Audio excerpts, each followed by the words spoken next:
अब उसने फैसला किया है कि पीटीआई से जो बल्ले का निशान है, इंतहाबी निशान उनका, वो भी किसी तरह वापस ले लिया जाए। तोशाखाना केस भी जो है वो दिन ब दिन मजाक बनता जा रहा है। इतने लूप होल्स हैं उस केस में, उस ट्रायल में, कि जब ये कभी हाई कोर्ट या सुप्रीम कोर्ट के पास ये मामला जाएगा तो आप देखेंगे कि इसका तिया पांचा हो जाएगा। जी अस्सलाम वालेकुम, मैं वकास अवान हूँ और आप मेरा यूट्यूब चैनल देख रहे हैं। नाज़रीन, दो तीन अहम डेवलपमेंट्स हैं जो आपके साथ शेयर करना बड़ा ज़रूरी था। इस वक्त मैं ड्राइव कर रहा हूँ, लेकिन खबरें ऐसी हैं कि वो आप तक पहुँचाना ज़रूरी है। इलेक्शन कमीशन जो है वो अब तमाम तर हरबे इस्तेमाल करने के बाद अब उसने फैसला किया है कि पीटीआई से जो बल्ले का निशान है, इंतहाबी निशान उनका, वो भी किसी तरह वापस ले लिया जाए, ताकि कोई कसर बच ना जाए, कोई कसर रह ना जाए कि पीटीआई को कोई जो है वो रिलीफ मिल सके।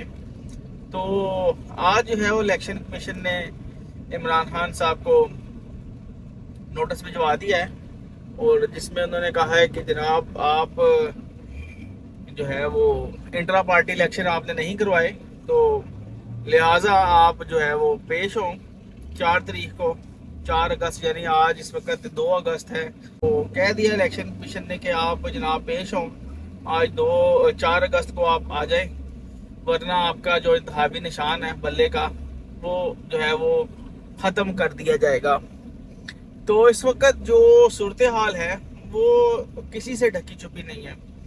हर तरह की कोशिश की जा रही है कि किसी तरह पाकिस्तान तहरीक इंसाफ को इलेक्शन से जो है वो बाहर रखा जाए, और उन्हें जो है वो किसी भी सूरत में इस सारी एक्टिविटी का हिस्सा ना बनने दिया जाए। तो ये एक और तरीका है, लेकिन देखते हैं अब इसका क्या बनता है, क्योंकि वैसे तो अनऑफिशियली बैन तो पहले ही पीटीआई पर लगा हुआ है। आप टीवी पर चेयरमैन पीटीआई कहते हैं, उनका नाम नहीं ले सकते, उनकी तस्वीर नहीं आ सकती। पीटीआई के जो लोग हैं उनका जो दाखिला है वो मीडिया पर बंद है, उनकी एंट्री बंद है। तो अब जो है वो ऑफिशियली काम शुरू हो चुका है। अब इलेक्शन कमीशन मैदान में आ गया है कि जनाब आपका जो इंतहाबी निशान है वो भी वापस ले लिया जाएगा। तो वो इलेक्शन तो होते हुए दिखाई नहीं दे रहे, क्योंकि कल वज़ीर-ए-आज़म साहब ने कह दिया कि इलेक्शन जो है हम नई मरदमशुमारी पर करवाएंगे। तो नई मरदमशुमारी का मतलब तो यही है कि ये जो आइनी मुद्दत है निगरान सेटअप की 3 माह की, या 8 या 9 अगस्त को ये जो पीडीएम की हुकूमत है ये चली जाएगी। तो उसके बाद जो सूरत हाल बनेगी, इलेक्शन करवाने कोई नहीं है, और इलेक्शन उस वक्त तक नहीं करवाने जब तक ये उनको वाज़िया ना हो जाए कि पीटीआई, हाँ अब जो है वो पीटीआई जो है वो किसी तरह से फील्ड में नहीं है, मैदान में नहीं है, चलो अब इलेक्शन करवाते हैं। ये सारी इस वक्त डेवलपमेंट है। तोशाखाना केस भी जो है वो दिन ब दिन मजाक बनता जा रहा है। इतने लूप होल्स हैं उस केस में, उस ट्रायल में, कि जब ये कभी हाई कोर्ट या सुप्रीम कोर्ट के पास ये मामला जाएगा तो आप देखेंगे कि इसका तिया पांचा हो जाएगा। क्योंकि जब भी हम ट्रायल की बात करते हैं तो ट्रायल में जो मुल्जिम का जो राइट्स है ना वो बहुत ज़्यादा है। आपने मुल्जिम को तमाम तरह के राइट देने हैं। यही तो फ़र्क है मिलिट्री कोर्ट में और जो दूसरी अदालतें हैं उनमें, कि यहाँ पर आप मुल्जिम को तमाम हुकूक जो है वो मैसर होते हैं, लेकिन यहाँ पर नहीं है।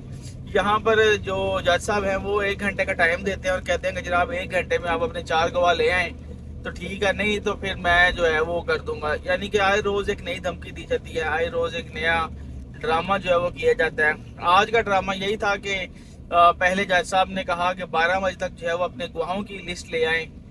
वो जो है वो लिस्ट पेश कर दी गई, तो फिर जज साहब ने कहा कि ठीक है लिस्ट आ गई, अब इन 4 गवाहों को 1 घंटे में बुला लें, वरना मैं आपका राइट जो है वो उसे ख़त्म कर दूँगा, यानी आपका जो हक़ दिफा है उसे मैं ख़त्म कर दूंगा और आपको इजाज़त नहीं। जो फिर वही हुआ, क्योंकि 1 घंटे में पॉसिबल ही नहीं है। क्या हो सकता है एक गवाह उस वक्त लाहौर में हो सकता है एक गवाह उनका किसी दूसरे शहर में हो, तो टाइम दिया जाता है। इतनी क्या जल्दी है? ये ठीक है आपने ट्रायल करना है, चलो फैसला तो सबको मालूम है, आपने करना तो नाअहल है, लेकिन कम से कम यार आप दिखावे का ही सही, लेकिन कुछ तो मेरिट दिखा दो। आवाम को क्या मुंह दिखाओगे, क्या कहोगे? یہ تو سر جو پی ٹی آئی کے جو بدترین مخالف ہیں ان کو بھی یہ نظر آ رہا ہے کہ جس طرح یہ ٹرائل کیا جا رہا ہے اس کا مقصد کیا ہے کہ کسی طرح عمران خان کو فکس کرنا ہے اور نااہل کرنا ہے، الیکشن سے آؤٹ کرنا ہے۔ الیکشن سے آپ آؤٹ کر بھی دیں عمران خان کو، لیکن پھر کیا ہو جائے گا؟ کیا ملک کے حالات ٹھیک ہو جائیں گے؟ کیا جو اس وقت صورتحال جو بنی ہے ملک کی، پیٹرول 20 روپے مہنگا کر دیا اور چیزیں عوام کی پہنچ سے دور ہو چکی ہیں، تو آپ کرنے کیا جا رہے ہیں اس ملک سے؟ کسی کو نہیں پتا کیا ہونے جا رہا ہے آگے۔ صورتحال جو ہے وہ آئے دن جو ہے وہ مزید جو ہے وہ بگڑتی جا رہی ہے، لیکن تمام تر توجہ اس وقت جو ہے وہ صرف عمران خان پر ہے کہ کسی طرح انہیں جو ہے وہ فکس کر دیا جائے، ان کو نااہل کر دیا جائے، ان کی پارٹی توڑ دی جائے۔ پارٹی توڑنے کی کوشش کی گئی، بہت سے لوگ چلے بھی گئے، لیکن پھر بھی ووٹر جو ہے وہ ووٹر تو مان نہیں رہا۔ ووٹر کا کیا کریں گے آپ؟ بھئی ووٹ تو آخر ووٹر نہیں ڈالنا نا، تو کیا کریں گے آپ؟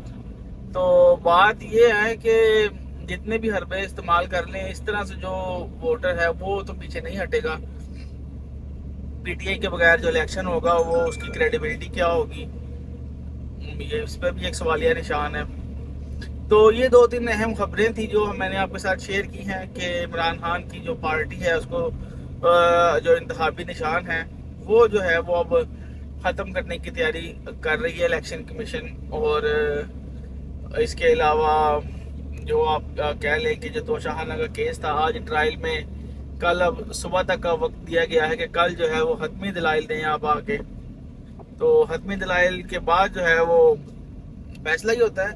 لیکن سپریم کورٹ نے آج کہا ہے کہ جناب جب تک یہ جو 7 درخواستیں اسلام آباد ہائی کورٹ میں پینڈنگ ہیں ان کا فیصلہ تو آنے دیں، کس بات کی جلدی ہے؟ آپ کل اسلام آباد ہائی کورٹ میں بھی یہ کیس ہے، وہاں پر دیکھنا ہوگا کہ کیا جو سٹے ہے وہ ملتا ہے یا نہیں۔ اس کے ساتھ جو سپریم کورٹ میں پرسوں یہ کیس لگا ہوا ہے، تو جب جیسے ویسے تو جو عام پریکٹس ہے وہ عدالتوں کی وہ یہی ہے کہ جب کوئی معاملہ سپریم کورٹ یا ہائی کورٹ میں چلا جائے تو اس کا انتظار کیا جاتا ہے۔ یہ نہیں ہوتا کہ ٹرائل کورٹ جو ہے وہ کہے کہ ٹھیک ہے ابھی کوئی ڈائریکشن آئے گی تو دیکھیں گے، کیونکہ وقت ضائع ہوتا ہے۔ اس کی مثال میں آپ کو دیتا ہوں، میشا شفیع اور علی ظفر کا کیس اس وقت بھی لاہور کی سیشن عدالت میں جو حد کے عزت کا دعویٰ ہے وہ پینڈنگ ہے۔ اب اس کی میں نے ساری پروسیڈنگ اس کی میں نے اٹینڈ کی ہے۔ اس میں ہوتا یہ تھا کہ جب بھی کوئی جو فہرست آتی تھی، کوئی گواہوں کی فہرست یا کوئی اس طرح کا کوئی کنٹرڈکشن آتی تھی تو ایک پارٹی ہائی کورٹ چلی جاتی تھی۔ جب ایک پارٹی ہائی کورٹ چلی جاتی تھی تو وہ ہر تاریخ پر آ کر عدالت سے یہ کہہ دیتے کہ ہم ہائی کورٹ میں ہماری درخواست زیر سماعت ہے، لہٰذا آپ یہاں پر ابھی کارروائی نہ روکیں، ہائی کورٹ سے فیصلہ ہونے دیں۔ تو جج صاحب بالکل تاریخ دے دیتے تھے، مہینوں کی تاریخ مل جاتی تھی کہ ٹھیک ہے یار ہائی کورٹ سے فیصلہ آئے گا تو دیکھیں گے، تاکہ جو وقت ہے وہ بھی بچے۔ اور جو اگر فرض کریں کل اسلام آباد ہائی کورٹ کہتی ہے کہ یہ ٹرائل سارا غیر قانونی ہے اور یہ قابل سماعت ہی نہیں ہے، تو پھر کیا ہوگا؟ اس کا کون جواب دے گا کہ جتنے وسائل استعمال کیے جاتے ہیں کہ ظاہر سیکیورٹی کے انتظامات وہاں پر کرنے پڑتے ہیں، جب عمران خان نے آنا ہوتا ہے تو یہ جو سارے اخراجات ہوتے ہیں اسے کون برداشت کرے گا؟ اس بارے میں سوچنا چاہیے۔ اور یہ 3-4 خبریں تھی آپ کے ساتھ شیئر کر دی ہیں، یہ صورتحال ہے اس وقت۔ مزید ہم آپ کو اپنی آنے والی ویڈیوز میں بتائیں گے۔ اس وقت جو موسم ہے وہ بارش کا ہو رہا ہے، تو مجھے اجازت دیجیے، اللہ حافظ۔